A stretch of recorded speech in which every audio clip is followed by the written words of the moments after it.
Second mistake that people make is that there is going to be somebody else who does something similar to what I do, but they're going to be all about business data all day long. They're going to be talking about what rooms you got to be in, what you got to do. And and in general, they might leave the mindset, they might leave the leadership stuff out of that equation. Does that mean that he's better or she's better than I am? Or does that mean that I'm better than them? No, no. I just help a certain type of client and I'm going to own that. And I'm going to make sure my offers include that. That's going to entice my type of client that I know I can help versus somebody else who's going to be like, I want that hustle. I want that vibe. That's what I'm going to go for. So really what I want you to understand is that offers must have your branded experience in them. Also, within that, your passion to deliver them is more important than them being the logical offer for you to create. Welcome to the Limitless podcast, the show where women entrepreneurs become radically aware of their limiting beliefs, learn to value their worth, generate wealth, and to thrive as a magnetic brand leader. I'm your host, Jamie Ratermann, a six-figure holistic business coach. I've helped over 100 rebellious entrepreneurs master marketing, embody leadership, and say fuck it to the hustle. Let's dive in. Hello, lovelies, and welcome to another episode of the Limitless podcast. You know, a lot of what it means to decide to start your own business can be steeped in wanting to feel more fulfilled in the work that you do. And we talk a lot about marketing on here. We talk a lot about selling and bringing people in, but doing the work, working with the people, being able to provide a really strong product or service that's going to like really light you up is important. And I think for me, whenever I even kind of feel that, let's say, block or energy, the energy of like, oh, okay, I got to keep going. I got to move my way through business is I would do coaching. I would help people build content plans. I would help people release their limiting beliefs all day, every day, if you paid me or if you didn't. But the idea here is that I want to be able to build a business off of what makes me feel fulfilled. And I want you to have that too. Now, with an offer suite, thinking about how to create an offer suite that feels not only magnetic to people coming in the doors, but also for something that you are excited to not only sell, but participate in. That's what we're talking about today. We want to make sure that not only do you have a really strong magnetic offer suite, that you also are being able to build offers that can scale, that can support many more people in the process. So the idea here is that can we have an offer suite that you love and that people can't wait to jump into? That's what we're talking about today. So when it comes to building an offer suite, we want to be able to attract the right clients. We want to encourage loyalty and we want to build trust so that we not only have repeat clients, but we have clients that want to refer people to us that also have a strong word of mouth. Truly a way to know if you have a magnetic offer suite or not is that it should be able to market itself, right? So right now that means that if you have a magnetic offer suite, there is a clear and attractive plan or path for your ideal client to hit their top desire, go after their outcome, whatever it might be. We want to build that by design. There's a lot of clarity in making sure your offer suite works within itself. A lot of what I'll be sharing today is in the context of the service industry, but please, product-based businesses, don't press pause yet because it's really important for you to listen in. I have a lot of one-on-one clients who are product-based, and we've talked about how important it is to have both. Because a product-based business, I'll just say it, is a little more expensive to run than a service-based business. So being able to think about how you can create services that not only encourage people to buy more of your products, but how your products are going to, when used often, help them reach their top outcome. We can move these through two things together. We've added a service revenue stream for a candle making business to a skincare line to a plant store here. all of these are just ways in which we've added an additional revenue stream for them, but also too to be able to make sure that we're not solely like kind of doing the hustle of selling product, but having a full community. I think there's one thing, and for anyone who's listened to any of my desire marketing messaging episodes, all of the above, is that sometimes product-based businesses think they're excluded from this lifestyle side of marketing, from this being able to help them see how their products enhance their lives. And that's just not the truth.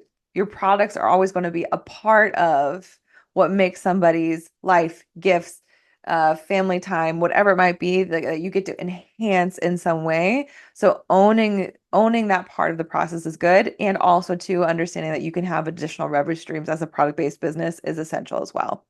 So please know what I tell you, what I'm sharing today applies to you as well. And if you have questions, you can always ask me on Instagram. I'm happy to answer, or drop them into the reviews. I'm happy to continue talking about this particular topic. Okay, so to understand what is a magnetic offer suite, it's also important to understand what are some common problems. What are the things that we don't want that's going to prevent you from truly having a scalable and magnetic offer suite? So let's go ahead and just dive in to those things specifically. So first and foremost, having one offer that does everything. So I think there's a sense of when somebody starts a business that they want to start with one offer, and I encourage that. Start with one offer.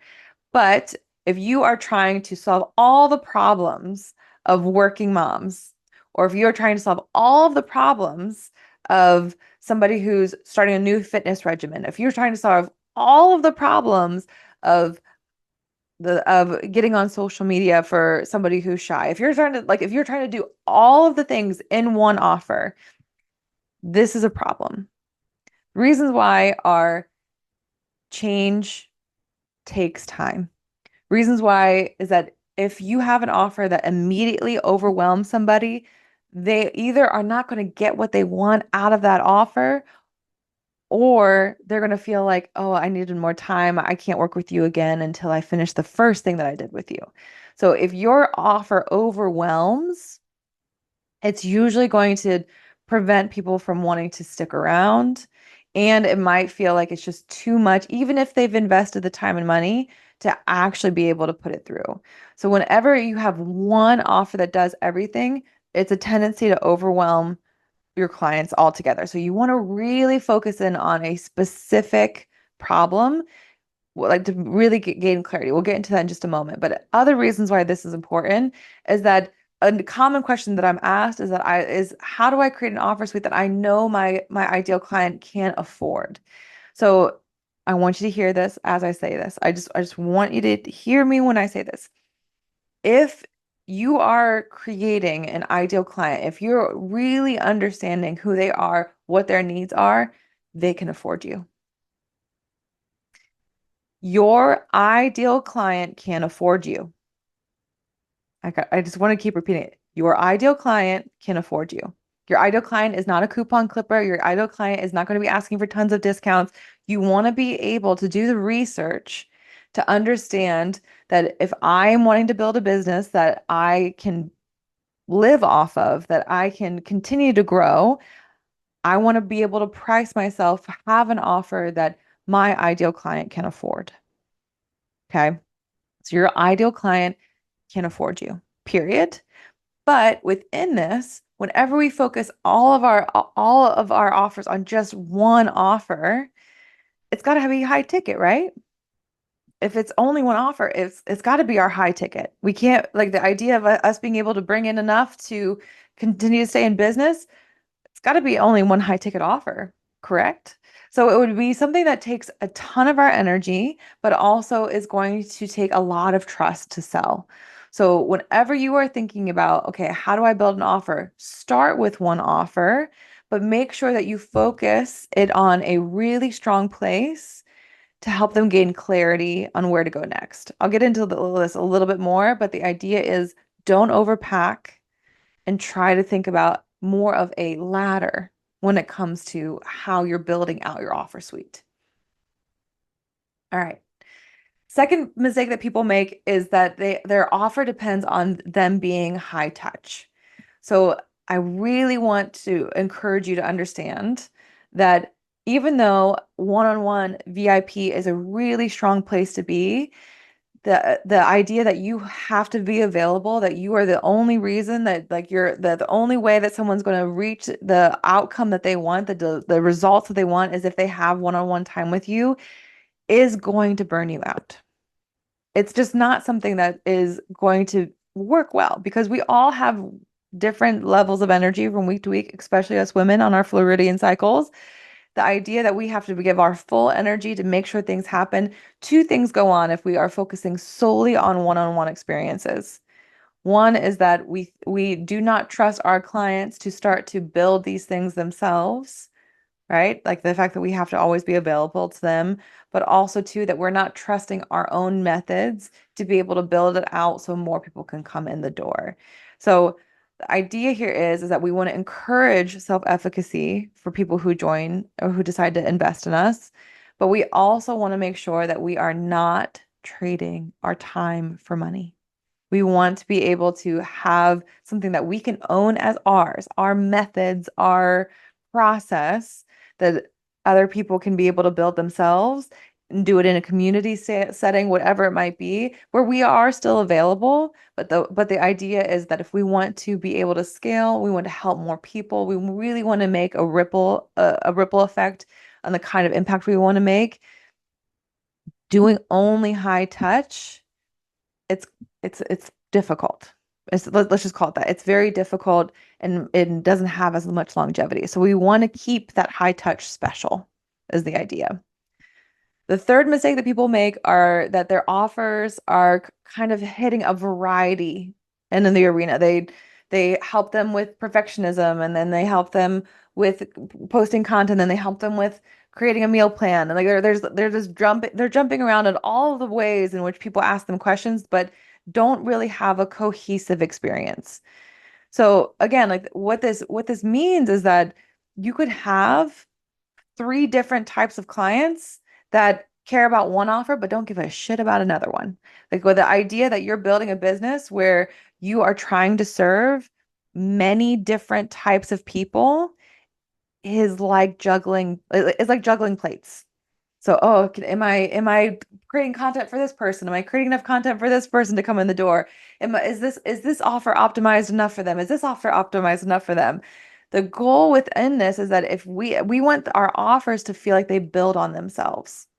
We want our offers to have a true invitation for someone who's at stage one and a true invitation for someone who's at stage five, six, and seven. So the idea here is that while they are different people that will jump into a program, they're on the same ladder. They're on the same process so that yes, we might have someone that jumps into your highest ticket offer because they're ready to do that. But we also might have someone who's not ready for that high ticket, but it makes sense for them to start at the lowest, at your lowest offer to kind of get their confidence, to do the reps, to get the things going. So the goal here is that you want to have a cohesive experience when it comes to your offers. That if I finish this offer, it makes sense for me to do the next one. Or if I finish this offer, I'm going to be more prepared to hit better results with the next one. So having them work together is such a big part of it. Last piece when it comes to offer mistakes is that you decide to build an offer based on what other people are doing, or that you want to prove that you're the best of doing that thing. So proving energy within your offers is a loser's game. It's so hard. It's so like in general, people don't really make decisions because they think that you have the best possible offer. Like trying to win at being the best, it doesn't make sense. Like it just makes me go to that movie. It makes me go to Elf, where where there's the best cup of coffee in New York, and he like runs and he's like, "Congratulations, the best cup of coffee!" And really, like the idea of trying to compete to be the best is like, is it true? Is it true? Unless we're in the Olympics, we are wanting to be able to own what we know we're good at and how we know we're good at it. So this is where we share stories. This is where we think about why we decided to build offers. That's the goal here. So if you are kind of looking around and you see that, oh, this person does this offer that includes these things, I should do that too. I want you to take a step back and be like, how does the way somebody else does an offer inspire you? And how can I think about, okay, even though that makes sense because that's her brand, that's her process, what do I want to include? So I want you to be passionate about your offers. That's what I'm really getting around to. I don't want you to try to get validation from others by the way in which you do it. I don't want you to try to compete with others, but I want you to go, what the hell do I love about the way in which I help people? How do I feel when I can help deliver the result to people who are struggling with this? What is my process? So for me, I want to just use my business as an example.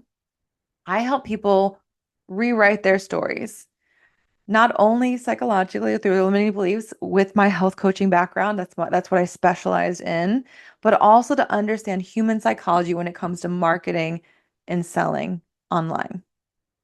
Now, there is going to be somebody else who does something similar to what I do, but they're going to be all about business data all day long. They're going to be talking about what rooms you got to be in, what you got to do. And and in general, they might leave the mindset, they might leave the leadership stuff out of that equation.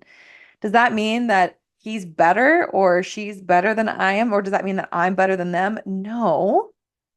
No, I just help a certain type of client and I'm going to own that and I'm going to make sure my offers include that. That's going to entice my type of client that I know I can help versus somebody else who's going to be like, I want that hustle. I want that vibe. That's what I'm going to go for. So really what I want you to understand is that offers must have your branded experience in them. Also, within that, your passion to deliver them is more important than them being the logical offer for you to create. Okay. So, mistakes to make sure you can review or audit your current offer suite. If you are trying to do one offer that delivers everything, something to look into. If you only have one-on-one or only high touch experiences, could be a fast track to some burnout here. If you don't see how your offers feed into each other, they're not cohesive, another place to take a look at. And then also too, if you find that the offers you have made sense because that's what people told you to do or that's what other people were doing, we need to bring your personal experience into the equation and change things up. So everything I'm talking about here is why I decided to retire my previous program, Marketing Mastery, and bring in Money Mastery Academy.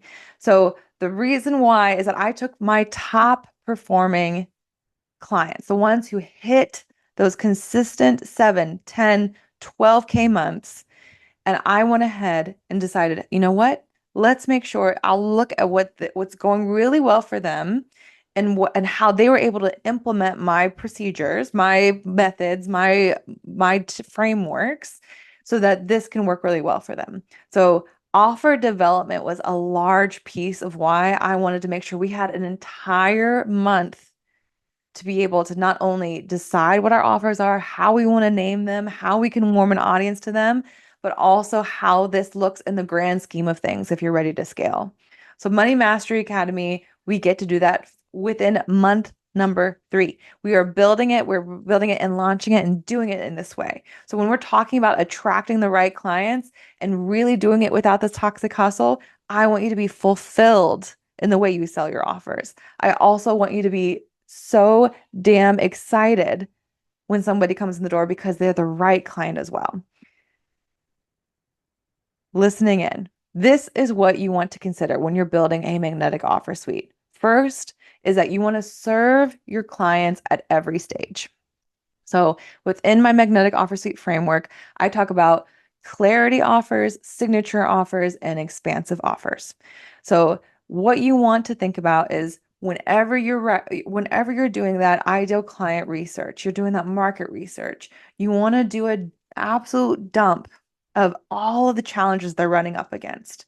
What is it that they need to get to from one step to the next? Now, for many people, they'll think about an ideal client as a previous version of themselves. So there's a way of going, oh, this was the domino skill that I built that helped me get here, that helped me get here.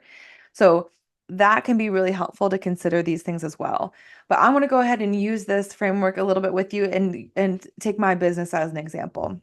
So I have a membership called the Rising Influence Creator Community, and this is where I help people get in the practice of being visible online, not only through content strategy, but also understanding what might need to be healed if they don't feel like they're ready to be putting themselves out there, perfectionism, procrastination, anything that comes up in there.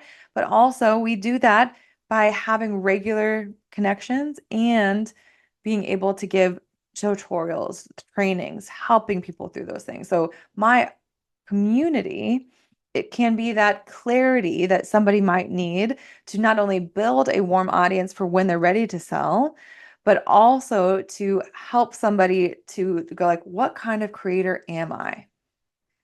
Once I know that I have clients that are in that sphere, selling is going to be a lot easier. Selling can be that next logical step. So my signature offer, Money Master Academy, is about taking that visibility that they build and making sure that they have offers that are ready to sell, that their marketing is going to make sure it's clear that this is the right offer for them, and to be able to scale their business in the proper way. Now, my masterminds, my VIPs, those are the ability to really be able to differentiate your business, but to also scale them to much higher income months.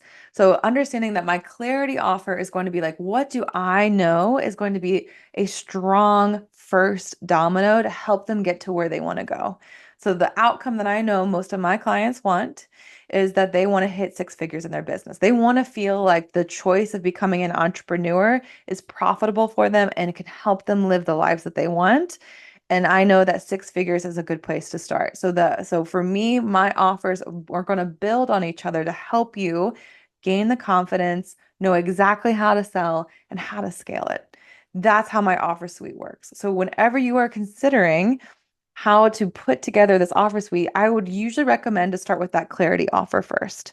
But you can decide to do an expansive offer. You can decide to do a clarity offer, whatever it might be. But if I was doing a recommendation, the first two offers, in my opinion, should be a signature and a clarity offer, just so that you have those two things working together. That's just a little piece of what's inside the program. I'm just sitting here listening to this going like, I just dropped a gem. It's like I dropped a diamond in this episode and I hope you appreciate it. But that's just one piece of what goes into how you can build a clarity offer, how you build a signature offer, and how you build an expansive offer. So I'm so excited for everyone who's jumping into Money Mastery Academy. And if this is something that you want support in, please consider jumping into the program. You can book a clarity call in the show notes. You can ask me questions on Instagram, all of the above. The next piece, though, when it comes to building a magnetic offer suite is owning your process and methods. Now, I talked about this a little bit earlier, but the idea is that if we want to stop trading our time for money, we want to think about how we can teach, coach, provide a process that is repeatable, that is built on our brand.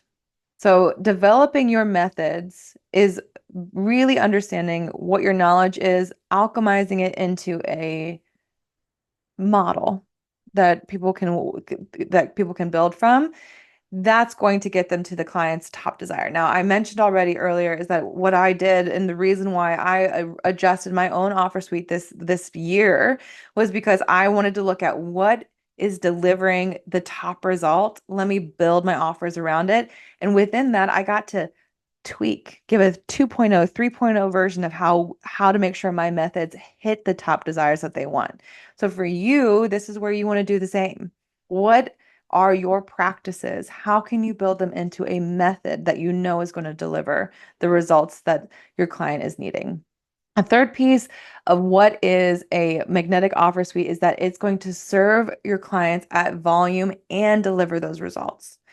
So whenever people kind of ask me about like how to truly scale a business, right? Is that we want to make sure that our offers deliver. So there's a really a three-pronged process according to business data, is that the three characteristics that always get some a guaranteed growth within business is a high brand recognition, high visibility, and the last one being that your offers deliver the results.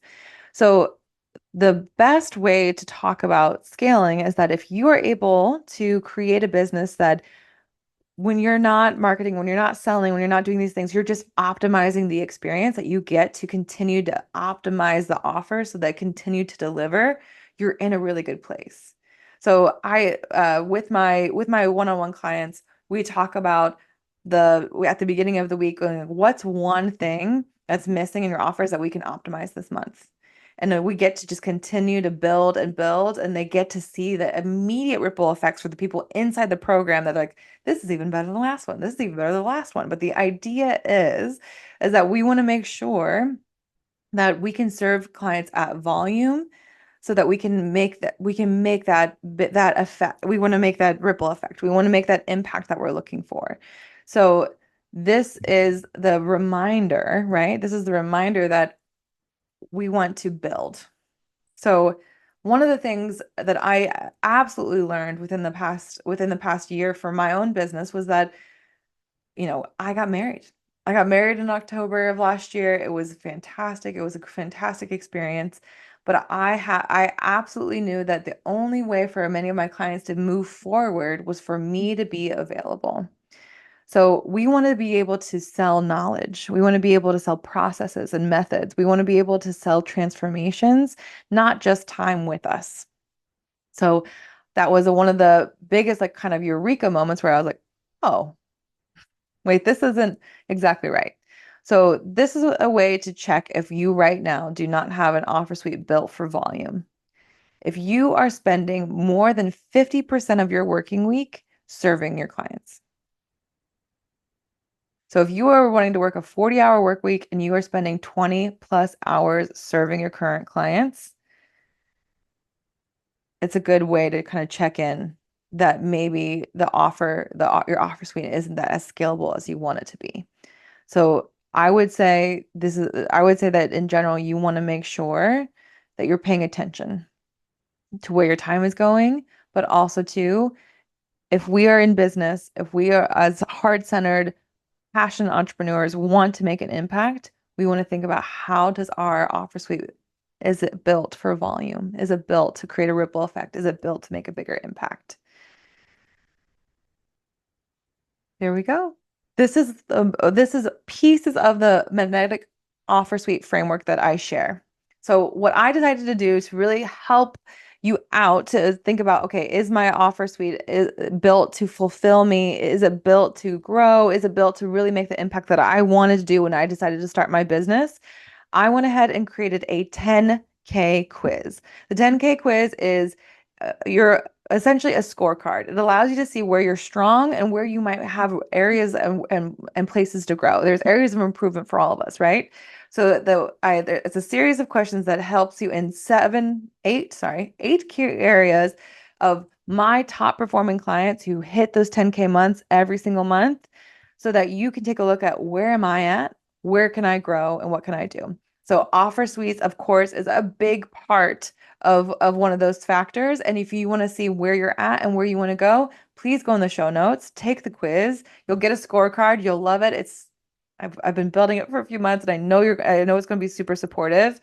But again, this is the reason I wanted to build this quiz was that I took all of the clients that I've been working with for the past 6 years. And I said, who is getting the best results? Using them as a good way to get kind of setting them as the solution that we want to have. I built out this quiz to see if you can see where you're at and where you want to grow. So you may find that you're really strong in one area, let's say being consistent online, or you're really strong in knowing what your brand's about, but you might need a little help with sharing your offers more often, or you might need a little help with getting really clear on your messaging. So take the quiz, get started. If you find that there's an area that you want support in, come talk to me. Well, I'll also drop Money Mastery Academy into the show notes so you can consider that as well. Until then, though, live a little more limitless.